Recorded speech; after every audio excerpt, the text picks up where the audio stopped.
இது வரைக்கும் DELUXE ரங்கோலி சேனலை சப்ஸ்கிரைப் பண்ணாதவங்க சப்ஸ்கிரைப் பண்ணிக்கோங்க. பக்கத்தில் இருக்க பெல் பட்டனை ப்ரெஸ் பண்ணி ஆல் என்ற ஆப்ஷனை செலக்ட் பண்ணுங்கள். அப்போ தான் நம்ம போடுற வீடியோஸோட நோட்டிஃபிகேஷன் உங்களுக்கு உடனுக்குடன் கிடைக்கும்.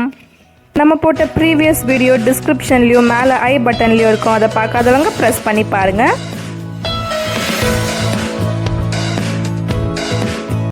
Hello viewers, welcome to our channel. இன்றைக்கி நம்ம சேனலில் 7 days 7 சட்னி ரெசிபீஸில் 6th சட்னி ரெசிபி தான் பார்க்க போகிறோம். 6th சட்னி என்னென்னு பார்த்தீங்கன்னா நிலக்கடலை சட்னி. நிலக்கடலை சட்னி வந்து எல்லாரும் நம்ம ஒரே மாதிரி தான் அரைப்போம். அந்த மாதிரி அரைச்சி ஒரே மாதிரி சட்னி சாப்பிட்றதுக்கு நம்மளுக்கு ரொம்ப போர் அடிக்கும்.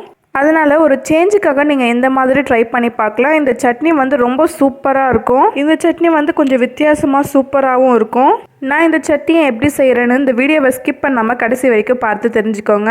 ஓகே வியூவர்ஸ், இப்போ நிலக்கடலை சட்னி நம்ம செய்கிறதுக்கு தேவையான பொருட்கள் பார்க்கலாம். 1 கப் நிலக்கடலை, அதே கப்பில் அரை கப் வந்து நம்ம பொட்டுக்கடலை எடுத்துக்கலாம். நீங்கள் உங்ககிட்ட எந்த மெஷர்மெண்ட் கப்போ இல்லை டம்ளரோ இருக்கோ அதுக்கு தகுந்த மாதிரி நீங்கள் வந்து மெஷர் பண்ணி போட்டுக்கோங்க. நெக்ஸ்ட்டு ஒரு பெரிய சைஸ் வெங்காயத்தை கட் பண்ணி வச்சுருக்கேன். நான் வந்து வெங்காயத்தை பெரிய பெரிய பீஸாக தான் கட் பண்ணியிருக்கேன், ஏன்னா நம்ம வந்து இதை அரைக்க போகிறோம். நெக்ஸ்ட்டு நெல்லிக்காய் சைஸ் புளி எடுத்திருக்கேன். 3 பச்சை மிளகாய், 3 பூண்டு, உப்பு தேவைக்கேற்ப. நான் வந்து இந்த அளவுக்கு உப்பு எடுத்திருக்கேன். நீங்கள் வந்து உங்கள் தேவைக்கேற்ப உப்பு ஆட் பண்ணிக்கோங்க. பெருங்காயம் சிறிதளவு. ஓகே வியூவர்ஸ், நம்ம நிலக்கடலை சட்னி அரைக்கிறதுக்கு இதுதான் தேவையான பொருட்கள். நெக்ஸ்ட் இது எல்லாத்தையும் நம்ம வதக்கிட்டு அரைக்க போகிறோம். நம்ம நார்மலாக சட்னி அரைக்கிறதா இருந்தால் அப்படியே வந்து கலக்கா அதெல்லாம் போட்டு அரைச்சிருவோம். ஆனால் இந்த மாதிரி வதக்கிட்டு அரைக்கும் போது டேஸ்ட்டு வந்து சூப்பராக இருக்கும். கடாயில் எண்ணெய் ஊற்றிருந்தேன், எண்ணெய் சூடாகிடுச்சு, அதனால் வெங்காயம் போட்டிருக்கேன். நெக்ஸ்ட்டு வெங்காயம் வந்து பொன்னிறமாக மாற வரைக்கும் நம்ம இதை வதக்க போகிறோம். நம்ம சேனலில் ஏற்கனவே கேரட் சட்னி, பீர்க்கங்காய் தோல் சட்னி, முடக்கத்தான் சட்னி, கொத்தமல்லி சட்னி, உளுந்து சட்னி வீடியோஸ்லாம் போட்டிருக்கோம். அதை பார்க்கலன்னா நீங்கள் போய் பாருங்கள், டிஸ்கிரிப்ஷனில் லிங்க் கொடுக்குறேன். இப்போ பாருங்கள், வெங்காயம் கலர் வந்து சேஞ்ச் ஆகிடுச்சு. நெக்ஸ்ட் நம்ம பச்சை மிளகாய், பூண்டு இது ரெண்டுத்தையும் போட்டுடலாம். இப்போ இதையும் ஒரு 2 செகண்ட்க்கு நல்லா வதக்கலாம். நெக்ஸ்ட்டு நம்ம வேர்க்கடலையும் பொட்டுக்கல்லையும் வதக்கலாம். இதை வந்து நம்ம ரொம்ப வதக்கணும்னு அவசியம் இல்லை, லைட்டாக சூடேறினாலே போதும். வதக்கும் போதே நல்லா வாசனை வரும். இந்த மாதிரி நீங்களும் வதக்கிட்டு செஞ்சு பாருங்கள், டேஸ்ட் உண்மையிலே சூப்பராக இருக்குது. நிலக்கடலை சட்னி வந்து மோஸ்ட்லி எல்லா வெரைட்டி தோசைக்கும் வந்து சூப்பரான சைடிஷ்ஷாக இருக்கும். இந்த மாதிரி ஒரு 2 நிமிஷத்துக்கு நல்லா வதக்கலாம். இது வதக்கிட்ட அப்புறம் நம்ம மிக்சியில் ஆற வச்சு இதை அரைக்க போகிறோம். அரைக்கும் போது நம்ம தேவையான அளவு உப்பும் தண்ணீரும் ஆட் பண்ணிக்கலாம். இப்போ நான் அரைச்சி எடுத்துகிட்டு வந்துட்டேன் பாருங்கள் ஃப்ரெண்ட்ஸ்.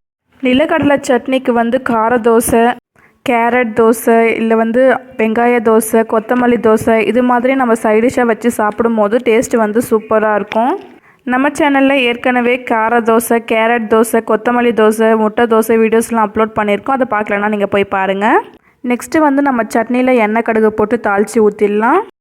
கடாயில் எண்ணெய் ஊற்றிருக்கேன், எண்ணெய் சூடாகிடுச்சு, அதனால் கடுகு போட்டிருக்கேன். கடுகு பொரிஞ்சதும் நம்ம வந்து கடலைப்பருப்பு, கருவேப்பிலை போட்டுடலாம். பாருங்கள் ஃப்ரெண்ட்ஸ், இப்போ கடுகு வந்து நல்லா பொரியுது. இப்போ இந்த ஸ்டேஜில் வந்து நம்ம ஸ்டவ்வை ஸ்லோ பண்ணிவிட்டு கருவேப்பிலை போட்டுடலாம்.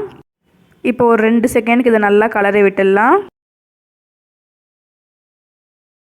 நெக்ஸ்ட் இப்போ நம்ம சிறிதளவு பெருங்காயத்தூள் ஆட் பண்ண போகிறோம். இப்போ நெக்ஸ்ட் நம்ம இதையும் ஒரு தடவை நல்லா மிக்ஸ் பண்ணி விட்டுடலாம். அவ்வளோதான் ஃப்ரெண்ட்ஸ், இப்போ ஸ்டவ் ஆஃப் பண்ணிவிட்டு நம்ம தாளிச்சத சட்னியில் ஊற்றிடலாம். அவ்வளோதான் ஃப்ரெண்ட்ஸ், ரொம்ப ஈஸியாகவும் குயிக்காகவும் நிலக்கடலை சட்னியை நம்ம ரெடி பண்ணிட்டோம். நிலக்கடலை சட்னியை நீங்களும் இந்த மாதிரி ட்ரை பண்ணி பாருங்கள், டேஸ்ட்டு வந்து சூப்பராக இருக்கும். டிஃப்ரென்ஸும் உங்களுக்கு தெரியும். நீங்களும் இந்த மாதிரி ட்ரை பண்ணி பார்த்துட்டு எப்படி இருந்துச்சுன்னு கமெண்ட் செக்ஷனில் கமெண்ட் பண்ணுங்கள். இப்போ ஸ்க்ரீனில் வர்றது நம்ம ப்ரீவியஸாக போட்ட வீடியோ. இந்த வீடியோ நீங்கள் பார்க்கலன்னா வீடியோவை ப்ரெஸ் பண்ணி பாருங்கள். இந்த வீடியோவை கடைசி வரைக்கும் பார்த்த அனைவருக்கும் நன்றி. தேங்க்ஸ் ஃபார் வாட்சிங்.